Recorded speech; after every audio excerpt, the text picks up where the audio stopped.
At the back there, the yellow-hatted gentleman. I understand there's some problems in the filming of Minds Legal. Were there? Tell me about it. I don't. Remind me. What? Oh, that's interesting. Yes, sir.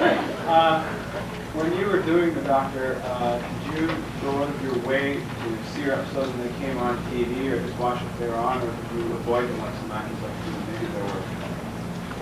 I'm sorry, it is a little difficult hearing. Yet, did I avoid watching? Watching your shows when they actually came on, because I know that actors... Watching my shows? Yeah, because there are a lot of actors in films that don't like to watch the movies. Oh, my dear sir, I never miss myself.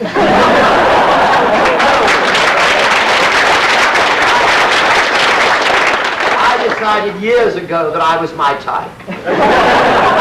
No, I always watch myself. Anything I do, I tell you why. I think it's very important to watch what you're doing, because you can very often be doing something completely and utterly wrong. And you aren't necessarily aware of it. Unless you watch yourself and see what that director has done with it, you can realize that you're going over the top, or you're underplaying, or you're mugging, or you're being irritating. And it's very important, therefore, to watch the work that you're doing. And I would sit and watch it and would always be taking notes, and I would, bring up, especially the first story of a four-parter or a six-parter. And then the next day I'd talk to Barry and say, hey, wait a minute, I think we ought to calm this character down or do something with that one. So yes, I watch them. A lot of actors will tell you they never watch themselves and they never read their press cuttings. But you go into their dressing rooms and open their dressing room doors and take a look, and you'll find the press cuttings there. Yes. Yes, a recent successor of yours has done some American television, appeared on Remington Steele. Do you have any plans to appear on American, or better yet, Canadian television? My dear sir, I would be delighted to appear on the Canadian television. All you've got to do is ask me. I wish I could. I don't know. Well, there you are. Yes, the answer is, of course, I'll work anywhere that anybody asks me to work. There isn't a lot of work, as you know, on Canadian television for British actors at the moment. A lot of Canadian... Or Canadian or Canadian actors either. No, indeed.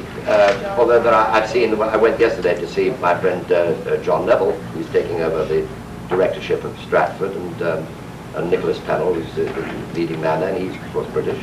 Although, of course, Jack Neville, he's now Canadian, and he's taken up his nationalization papers, whatever you take that. He's here. But I'd love to come and work in Canada. Great friends of mine do. Lionel Blair came, and another great mate of mine called, he's such a good friend, I can't remember his name. Then Liam Green, the bass, used to be the principal bass at Sadler's Wells. They did pantomime in Toronto for many years. Any of you seen pantomime in Toronto? You have. Did you see Lionel Blair? Oh. You saw it, but you didn't know who was in it. Get rid of this man. That's a terrible admission, sir. If you go to see something, you should at least know who you've seen. Yeah. Yes, somebody, I'll be asked. Yes, sir. Yeah, in the first Tom Baker episode, when he had just turned into himself from you, he looked into the mirror and said, the nose is a definite defeat. What's your deal with that? Knowing Tom, I would think Tom. Something wasn't mine. I think actually, didn't I say something much the same? Yeah. I think I said exactly the same thing in my first episode, so it probably became a running gag.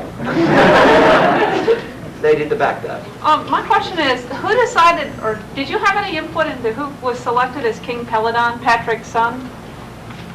Did you have? Oh, no, none at all. I'd never met him before. David, you mean? Yes. David Troughton.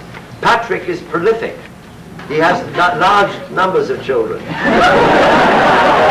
They appear like rabbits all over. And very talented they are too. They're doing tremendously well, and they deserve to, because they've got a gorgeous, lovely father. You ever met Pat? Has he ever been here? Oh, well, he comes now. I've started him on the whole thing. He never liked going out. He's very much of an actor's actor. He's a very introverted man. He didn't like anybody asking for his autograph, and he liked us working in the theatre and going home, putting his feet up. And I took him once on a PA, and somebody took us out to a factory and made us some lovely present, a beautiful suitcase or something. And Pat said, well, what did you do to get this? And I said, I didn't do anything. I did the same as you did. We just appeared and walked around and talked to people. He said, do you often get that? And I said, yes, very often. He said, can you help me to get that? And he said, I had a lovely time. Now, when we got him to Chicago, that was his first con, he'd never been on. And we got him to Chicago, and my great theory, as I said earlier on, is to make people have fun and laugh. And therefore, when they introduced Pat Troughton, I said, when they introduce you, let's both go on at the same time. And we'll fight. And I said to the compere, introduce and say, and now your favorite doctor, and leave it at that. And then with the two of us fought to get out of the TARDIS. The TARDIS rocked like this.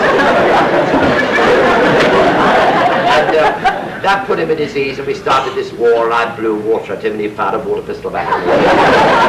And he then grew to love it, and now you can't keep him away from it. He's just been over on to San Francisco, I think, working for Ron Katz with the Doctor Who Fan Club of America. He's just done a con there, and I'm sure one day he'll be delighted to come up to Canada. And, now, only people that I have answered questions for. Yes, you, sir. Yes, a lot of your stories, more than any other doctor, had moral things in them, like the morality of war, violence, or things like that. Do you have a preference for that sort of thing? Or? Yes, I'm a Mennonite. No, I don't at all. As I said, I have nothing to do with the stories. Nothing at all. The only thing I did have, the influence I did put to bear, was that I much prefer stories on Earth. I once made a remark to a newspaper reporter, who unfortunately published it in very large letters. And I thought rather silly because it kept being quoted. And I said there is nothing more, there's an outskirt of London called Tooting. And I said there is nothing more alarming than coming home and finding a Yeti sitting on your loo in Tooting Beck. Loo is a washroom.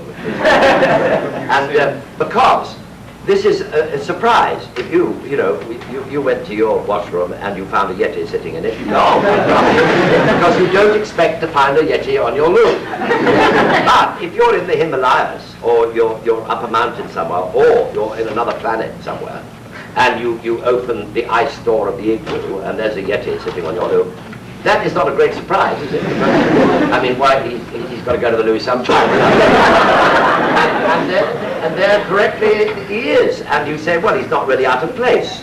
And so I found that made sense. And so from that moment on, I tried to encourage Barry to get as many stories during my era as Doctor Who on Earth, because I found that was much more alarming.